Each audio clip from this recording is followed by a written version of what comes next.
Hello friends, आप देख रहे हैं ऑलमाइटी जुडिशियल एकेडमी का वीडियो लेक्चर। और आज का जो हमारा टॉपिक रहेगा वो रहेगा कि जब कोई पति झूठे केस में फंस जाता है, उसकी पत्नी द्वारा उसको झूठे केस में फंसा दिया जाता है, तो ये भी जग जाहिर है कि ऐसे मुकदमे 80% झूठे होते हैं।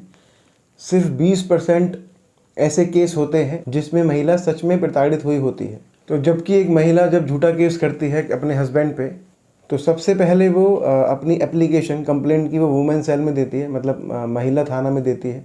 उसके बाद महिला थाना से उसके हस्बैंड के पास नोटिस पहुंचता है और वो उस नोटिस पे महिला थाना जाता है काउंसलिंग के लिए। जब वो काउंसलिंग में जाता है तो उसे पता लगता है कि उसके ऊपर कोई कंप्लेंट की गई है जिसमें कई सारे एलिगेशन लगाए गए हैं। उसमें ज़्यादातर एलिगेशन होते हैं दहेज मांगना, मारपीट करना। हाँ, और एक नया एलिगेशन आजकल लगने लगा है, अननेचुरल सेक्स करते हैं। ये भी एक एलिगेशन आजकल महिलाएं अपने हस्बैंड पे लगाने लगी हैं। अब जबकि एक महिला कंप्लेंट करती है थाने में, महिला थाने में, कोर्ट में, तो जब वो बार बार बोलती है इस बात को कि वो दहेज मांगते हैं, बाइक मांगते हैं, कार मांगते हैं, पैसा मांगते हैं, हमने तो 20-30 लाख रुपए लगा दिया शादी में, इन्होंने तो कुछ भी नहीं लगाया, जो कुछ खर्च हुआ हमारा हुआ। तो अब जबकि वुमेन सेल में उसके हस्बैंड को काउंसलिंग के लिए बुलाया जाए, तब वो इन सब एलिगेशन को डिनाई कर दें, सबसे पहली बात। क्योंकि अगर एक्चुअली झूठा केस ही किया है तो वो डिनाई ही करोगे आप, और अपनी सही सही बातें उनके सामने रख दें। अब वहाँ से लौटने के बाद, काउंसलिंग से जब आप वापस आ जाएंगे, तब आप भी एक कंप्लेंट दायर करें अपनी वाइफ के अगेंस्ट। उसके लिए एक एक्ट है, डाउरी प्रोहिबिशन एक्ट। उसके सेक्शन 3 के अकॉर्डिंग कोई भी व्यक्ति दहेज लेता है या दहेज देता है तो वो दोनों ही प्रकार से अपराध है। वुमेन सेल में आपने तो सारे जो भी एलिगेशन आपके ऊपर लगे वो डिनाई कर दिए, लेकिन जब वुमेन, जो वाइफ है आपकी या वाइफ होगी जब किसी की जो ऐसा करेगी, वो वुमेन सेल में सब कुछ लिख के देगी। इतना पैसा मांगते हैं, इतना ऐसा करते हैं, हमने इतना पैसा खर्च किया। वो खुद ही इन बातों को अपनी कंप्लेंट में मेंशन कर देते हैं। आपको एक काम करना है कि उस कंप्लेंट की कॉपी, उस कंप्लेंट जो आप काउंसलिंग में गए थे जिस कंप्लेंट से, उसकी आरटीआई लगवा के एक पूरी उसकी कॉपीज़ अपने एक फ़ाइल बना लें उसकी कॉपीज़ की। उसके बाद आपको डाउरी प्रोहिबिशन एक्ट में एक मामला दर्ज करना है। उन्होंने दहेज दिया है यह बोलकर कि हम अपनी लड़की को गिफ्ट दे रहे हैं। आजकल ज़्यादातर जो शादियां होती हैं यही बोलकर होती हैं कि गिफ्ट दे रहे हैं जी, हम दे रहे हैं हमारी लड़की को। अगर आपने मांगा है, कुछ मांगा है, तब वो दहेज की श्रेणी में आता है। अदरवाइज़ वो अपने आप से कुछ भी देते हैं, उनका दहेज नहीं होता है। आप डिनाई कीजिए कि हमने तो कभी किसी दहेज की बात ही नहीं की, मांग नहीं की। अच्छा, इसमें ऐसा नहीं है कि आप मना करेंगे तो कोर्ट मान लेगा। एक्चुअली क्या होता है कि और भी बहुत सारी चीज़ें ऐसी होती हैं जिनसे ये पता लगता है कि नहीं, ऐसा कुछ भी नहीं था, है ना। अगर दहेज मांग रहे थे तो आपने शादी क्यों की, पहली बात।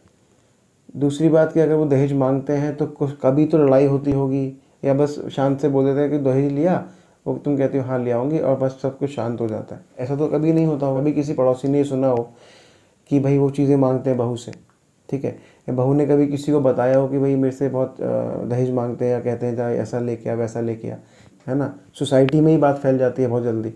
अगर आजकल ऐसा कुछ होता है तो सोसाइटी में इतनी जल्दी बात फैलती है ऐसी कि ये लोग अच्छे नहीं हैं, ये लोग ऐसा करते हैं।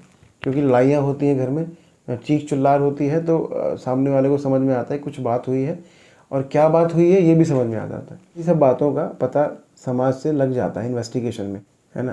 अब एक्चुअली ये सब बातें तभी करनी है जब आप एक्चुअल में सच्चे हो।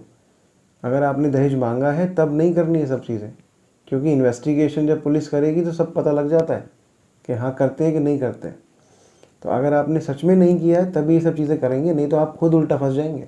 तो अगर आप सच्चे हो ना और लड़की वाले झूठे हैं तो कोई ना कोई गड़बड़ वो ज़रूर करेंगे। क्रिमिनल जो होता है वो चाहे कितना शातिर हो, और कोई ना कोई एक प्रूफ छोटा या बड़ा छोड़ ही जाता है। तो कोई ना कोई गड़बड़ वो ज़रूर करेंगे अपने पूरे एलिगेशंस में और झूठे केस में। और आपके पास वही सबूत बन के आएगा जिससे आप ये साबित कर पाओगे कि हमने कभी दहेज नहीं लिया, ना मांगा, ना मारपीट की। और डाउरी प्रोहिबिशन एक्ट के तहत दहेज देना भी अपराध होता है, और इसमें 5 साल तक की सज़ा का प्रावधान भी है और जुर्माने का प्रावधान भी है। अच्छा, इसमें क्या है कि लिखा हुआ है कि जो भी दहेज लेगा या देगा, स्पेसिफिक कहीं नहीं लिखा हुआ कि लड़के वाला अगर ऐसा करेगा। अगर कोई भी ऐसा दहेज देगा या लेगा तो उसको जुर्माना लगेगा इस सेक्शन में, वो लगेगा 15,000 रुपये का, या फिर जो दहेज का पैसा होगा वो जुर्माने में देना पड़ेगा। ठीक है, अगर मान लो लड़की वाले खुद ही कहते हैं कि हमने 20 लाख 30 लाख रुपए दहेज दिया है, शादी की है, ऐसा किया वैसा किया, तो 15,000 रुपये नहीं देने पड़ेंगे, अब उन्हें 20 और 30 लाख देने पड़ेंगे जो उन्होंने दहेज में दिए, उन्होंने खुद अपने कंप्लेंट में लिखा हुआ है। तो अब क्या होता है, जब इतना केस बढ़ जाता है तो लड़की वाले ज़्यादातर दोनों पार्टीज़ में जो भी गलत है, झूठा है, जो झूठे केस करते हैं, वो फिर आते हैं और बोलते हैं कि चलो म्यूचुअली इसको सब कुछ निपटाते हैं, तो आपको जो हमने आपका पैसा लगाया है वो हमें वापस कर दो, जो भी 20 30 40 लाख बताते हैं, और चलो म्यूचुअली ख़त्म करते हैं चीज़ों को। तो इसी एक्ट का, डाउरी प्रोविजन एक्ट का सेक्शन 4 बताता है कि अगर किसी भी पक्ष के द्वारा डायरेक्टली या इनडायरेक्टली दूसरे के माँ बाप से, गार्जियन से या रिलेटिव से किसी भी तरह की मांग की जाती है तो वो भी दहेज की श्रेणी में आता है और ये भी ऑफेंस माना जाएगा। तो आप भी ये कह सकते हैं कि हमसे भी दहेज की मांग की जा रही है, क्योंकि वुमेन सेल में जो कंप्लेंट दी है उसमें, या डिवोर्स पिटिशन डाला है उसमें, कोई मेंटेनेंस की पिटिशन डाली है तो उसमें, कोई डोमेस्टिक वायलेंस का मुकदमा किया है तो उसमें कहीं ना कहीं ज़रूर ये बात वो लिख देते हैं कि हमने इतना पैसा लगाया है और हमें इतना पैसा चाहिए। अब उनका लिखा हुआ जो प्रूफ वो राइटिंग में लिख के देंगे उसे वो बदल नहीं पाएंगे। तो सेक्शन 4 के अकॉर्डिंग तो लड़के या लड़की के पक्ष के द्वारा अगर दूसरे पक्ष से मांग की जाती है डायरेक्टली या इनडायरेक्टली, इस ऑफेंस में 2 साल की सज़ा का प्रावधान है और जुर्माने का प्रावधान है। तो डाउरी प्रोहिबिशन एक्ट की सेक्शन 3 और 4 बहुत ज़्यादा इम्पॉर्टेंट है, तो बस इसे यूज़ करना आना चाहिए। ठीक है, तो कैसा लगा आज का वीडियो आप ये मुझे ज़रूर बताएं अपने कमेंट के द्वारा। कोई क्वेश्चन आपका हो तो उसे ज़रूर पूछें हमसे, कोई सजेशन आपका हो तो वो ज़रूर दें हमें। Thank you so much, have a nice day.